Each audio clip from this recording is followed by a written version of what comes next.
Yeah, I watched the Brady roast. So I wanted to talk about that first, since I know you've seen some of it. How much of it have you seen? Just like you said, bits and pieces.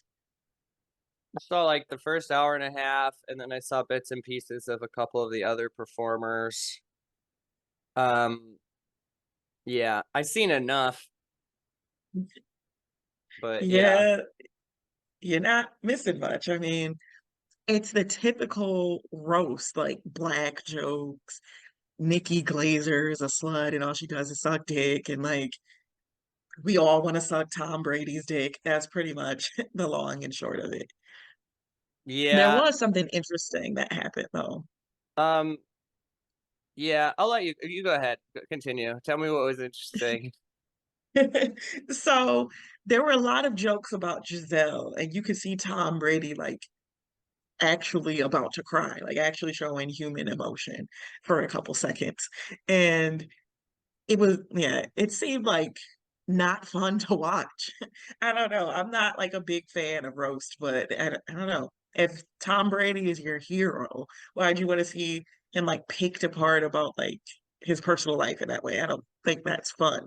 But out of all the times this Giselle talk and talk about abandoning his pregnant girlfriend and like talking about him leaving his wife and kids, all of that stuff was making him about to cry, but he never said anything about it. But the Patriots owner was mentioned and his proclivity for massage parlors.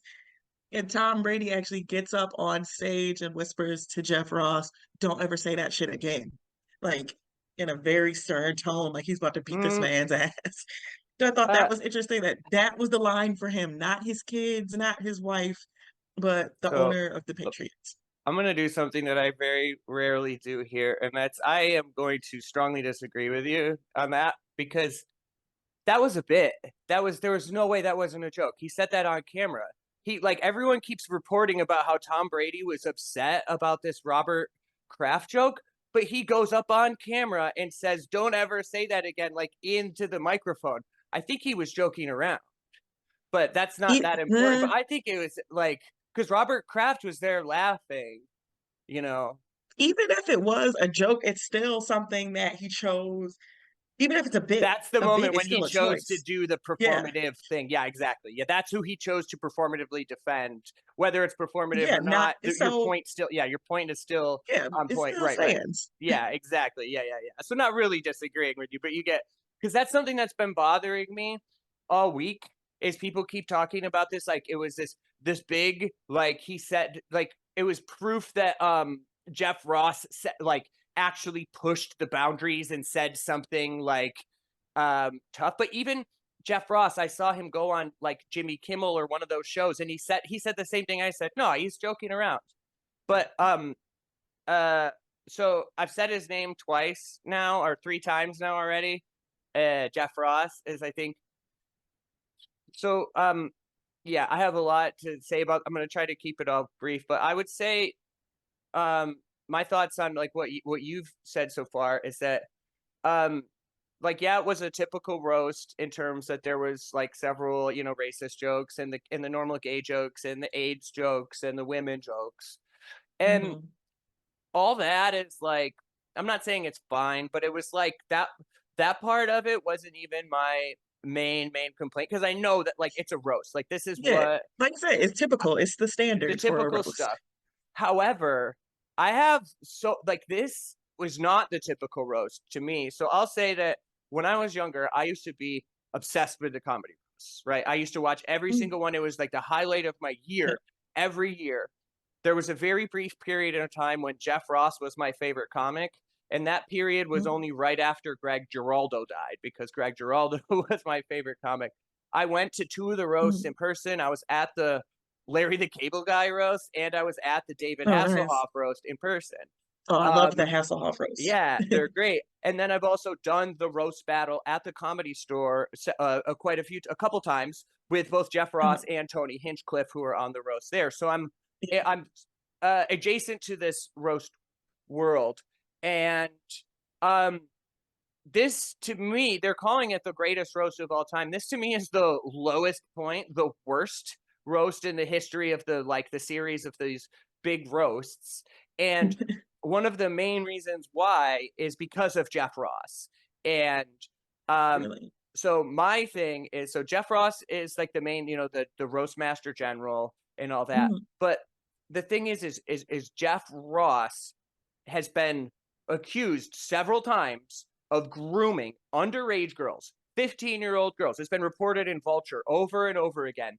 He there's several people have came forward. He settled outside of court when he was in his late 30s. He's taking 15-year-old girls to the Comedy Store. I've seen him on dates with 18, 19-year-old girls. It's a known fact. Jeff Ross is a creep who grooms women, just like Dane Cook, just like Chris D'Elia. Yet, because Jeff Ross runs the roast battle, he's big in with the Comedy Store, he's all over TV, nobody ever talks about it. You'll see that entire roast. They supposedly make all these jokes, how they really hit all these people really hard. You will not see a single person on that entire roast mention that Jeff Ross has allegations of grooming underage girls. And he's the executive producer of that roast. And that is not by accident.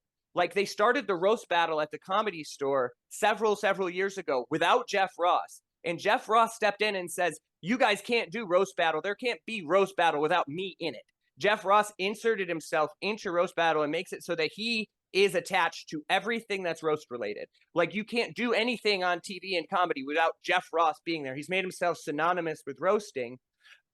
Yet, if you talk about him being accused of grooming underage girls, you won't be at the roast. You will be blacklisted from the Comedy Store. And there's supposedly these roasts where you could say anything and really push the boundaries, but in fact, it's the opposite. Is how I saw this roast. I didn't see this roast as being like, oh my God, can you believe they were so critical of Tom Brady? Can you believe they made fun of Robert Kraft? Can you believe? Because to me, what they were doing was normalizing these people and making it so that, like, Tom Brady is more likable, and they purposely Yeah. choose the things that they talk about as opposed to the things that are the real dirt. They kind of gloss over. Well, well, yeah, it's not like I completely understand that, but it's also like not news. It's a roast. So of Right. course they're just gonna do like surface level stuff. They don't want to make the audience uncomfortable.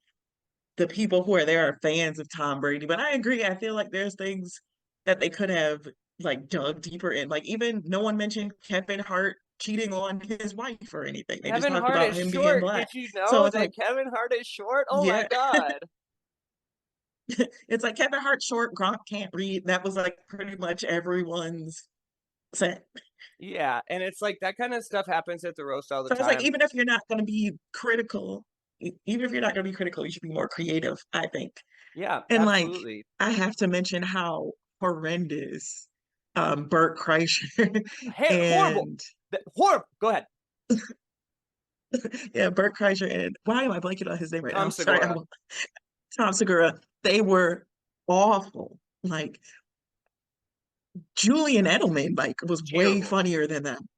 They were They bombed. horrendous. And that's two of the comedians that were booked. So that's another one of my Yeah. big issues with this roast. So um so I I'm gonna just like not read, but I tweeted a lot about this, so I already have said some of the thoughts. So my first thought is I tweeted the whole lineup and I said it's actually kind of funny that comics, especially roast battle and store comedians, have been paying their dues by kissing Jeff Ross's ass and ignoring his accusations of grooming teenage girls for years, and none of them were booked on the biggest roast of all time, Tom Brady. You look at this lineup of comedians: Kevin Hart, biggest comedian in the world. Nikki Glazer, huge comic. Tony Hinchcliffe, huge. Sam J is the smallest comic that was booked. I'll give that credit. They booked, Yeah. but Sam J is still a big headliner. Then Bert Kreischer, Mhm. Tom Segura, Andrew Schultz, and Jeff Ross as your lineup of comics. There's no up and coming comics here. There's no like the, and so it's one of the worst lineups ever. And all these people that have been kissing Jeff Ross's ass, where are they? Where are the guys who were on Roast Battle on Comedy Central 6 years ago? Where are the guys that go to the store every single week and do this? Where are they? Mhm. Huh? Right? That's one of my big questions. And of the total of the 19 people that they have listed on the lineup of comedians, athletes, and surprise guests, I counted 11 of them are people I actively dislike. Um, Who? 11. Okay. So Bert Kreischer, Jeff Ross, Tom Segura, Andrew Schultz, Tony Hinchcliffe, Tom Brady, Rob Gronkowski, Julian Edelman, Robert Kraft, Bill Belichick, Andrew Bledsoe. Okay. So 11 of them I actively dislike, and it gets worse. 7 of those I frequently complained about throughout my life. 4 of them I would say are in my main rogues gallery, and at least 2 Yeah, I I'm Tom consider an Brady's arch biggest hater. nemesis. Yes, exactly. Jeff Ross and Tom Brady If are he has 2 of one the hater, it's me. yes, exactly. So that I can't stand. Is like so the I gotta line. say, Yeah, go ahead. real quick, I need to insert. I really, really, really wish they would have wrote some better jokes for Randy Moss. Like It was so bad. It sucked. they did I not feel so take the bad. time that they did with like Drew Bledsoe, Julian Edelman, Peyton Manning. They wrote decent jokes for them. They Yeah. kind of just threw Randy Moss out there. Kim Kardashian, they wrote good jokes for too. They booed her for Yeah, no reason, just because people like of all the people there, like I get that people dislike Kim Kardashian, but they there's booed people her when way she worse came than on her up there. stage just because she's Mhm. a woman and exists in the way that she does. Like, look, I'm not the Yeah, biggest Kim K fan, but there's no you got Robert Kraft in the fucking room and yeah, you're exactly. booing Kim My K ass and would have been she booing Bill Belichick. Get him out for of here, boo. sure. And And also he was hard to watch. Bill Belichick, hard yeah, to I didn't watch. get that far. So yeah, I will say a couple more complaints as a comedian. This lineup is terrible. So you book all the guys from the same podcast, who is like the biggest podcast. Like, what? Why were Bert Kreischer, Tom Segura, Andrew Schultz, Tony Hinchcliffe all there? I get maybe book Tony. Like you book one of them. You have Jeff and you have Tony. Why isn't there other comics? You bring these guys here to do their podcast shtick. Those 2 went on stage and it was the like it wasn't even that I was It was offended so by their bad. bit. They were doing this thing where they were pretending to be like white supremacists or whatever for the bit, but it's Mhm. like that voice wasn't needed here. That joke No, because it all of wasn't. the jokes are already doing that. Like, Exactly. And I and don't there think were the so crowd many got it trans either. It jokes was in very this thing, awkward. which is like way more than normal. Way Yeah. more with like sincerity, like not just yeah. The Yeah. and Did you Dana White when oh my, Tony that's what I was Hinchcliffe going to brought him bring out? up. Dana Yeah. White. Oh my God. It was Oh, very bizarre. It oh, was that makes very me so bizarre. mad. He just like he got up there and he was like, "Oh, my name's Dana. Am I not trans enough for you guys?" To deafening silence. Nobody laughed. It was Yeah. very Just his first bizarre one and bomb though. awkward. It's so the thing about the Dana White thing. So for those who don't know, Dana White is the UFC guy, right? He's like the MMA founder or Yeah. whatever. And Tony fucking Hinchcliffe, which I get why he was there. I don't like him. I think he's a hack. I've done shows with him before, whatever. But he does kill Tony, whatever. Like if you're gonna do a roast, he's this huge comic, whatever. Have him there. But they Yeah. have him this masturbatory thing where he does a kill Tony bit during the roast. Like, do the roast. You don't need to insert your Exactly. Do the show roast. Kill Tony here. So he does this Kill Tony show and he calls on Dana White in the crowd to do 1 minute. And Hated I it. did not make it through 60 seconds. I'd already counted 10 gay jokes in 40 seconds. It was just Tom Brady's gay, Tom Brady's gay, Tom Brady's gay, Tom Brady's gay over and over again. And like 10 years ago, I was tired of Tom Brady's gay jokes. Like, there's Yeah. so many other reasons to make fun of this guy. Like, just the straight up gay jokes without, like, they weren't even in past roasts. They make a gay joke where it's like, you look like you're Tom Brady sucked so much dick that so and so, right?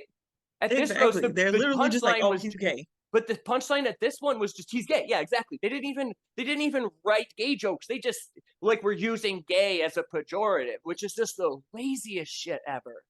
Yeah, that's why earlier I was like, my issue wasn't that they weren't critical enough, it's that they weren't creative enough. That too. It was so. Like Why we was have it known three and that a half Kevin hours long? we have known that Kevin Hart was short for like 30 years. So like, what are you talking about? That's not. And the Ron Burgundy thing, did you I see missed it, that? but I heard that. Yeah, I heard about it, It was but yeah, it was also weird. I feel like a lot of people were confused when he came out and like it wasn't funny. I feel like a lot of things did not Usually need those to be in like there. planned bits are bombs. Usually when someone pre-records Yeah, them in, even the funniest people at the roast, they're usually bad, you know? yeah. Um, It wasn't pre-recorded. Like he came out oh live right, and because it like, was live, yeah. yeah. That was other part of the But issue is that it was so long, and I think that's because it was a live broadcast, and usually they edit these down, but this is usually an hour show. That yeah, roast would have been an hour long, hour and a half when it aired on Comedy Central or whatever. I did notice that because I rewatched it now, like after it aired live, and I think they cut out They Kim did. Kardashian getting booed. They did. Like out of Because all I the seen the things clip they could have cut, online and then I didn't see it in the thing. So they've cut some stuff, yeah, yeah. Um, I think that's the only thing they cut that I could think of, which is interesting. yeah. Uh, it is interesting. Uh, when I went to a roast once, they cut some of Greg Giraldo's jokes about Toby Keith, who is now dead. But yeah, because they were too. They were calling him. They were too racist, but they were calling Toby Keith racist, so they would cut him to censor like that. But yeah, um, and so my thought overall though is that like the Netflix is a joke thing. I get why they're doing it from a business standpoint. It makes sense because they put on a comedy festival, and the only way to actually make money from doing this big of a comedy festival is that you also own a television network and can air all of these as specials.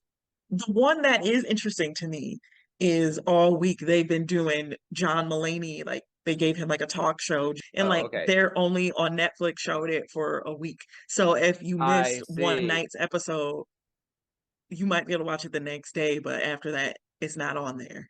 Yeah. I kind of enjoy that aspect of just like this is live, and if you Yeah, miss it, I'm you okay. miss I'm it. good with that. I'm cool with that, that Mhm. they're like putting out all this content and doing live specials and supporting comedy. Like on in paper, it's good because it's now like the biggest comedy festival. And there's a lot of people down the line on on this lineup that are really great comics, up and coming comics are getting showcases. Like I was in LA last Yeah, year when they did the first one, and it's great. I have tons of friends who are performing on Netflix as a joke this year, and I'm happy for yeah. them. Sahib Singh, who I just hosted for at the Carlson, is on it. Nice. So Hell happy for yeah. him. Yeah. Yeah.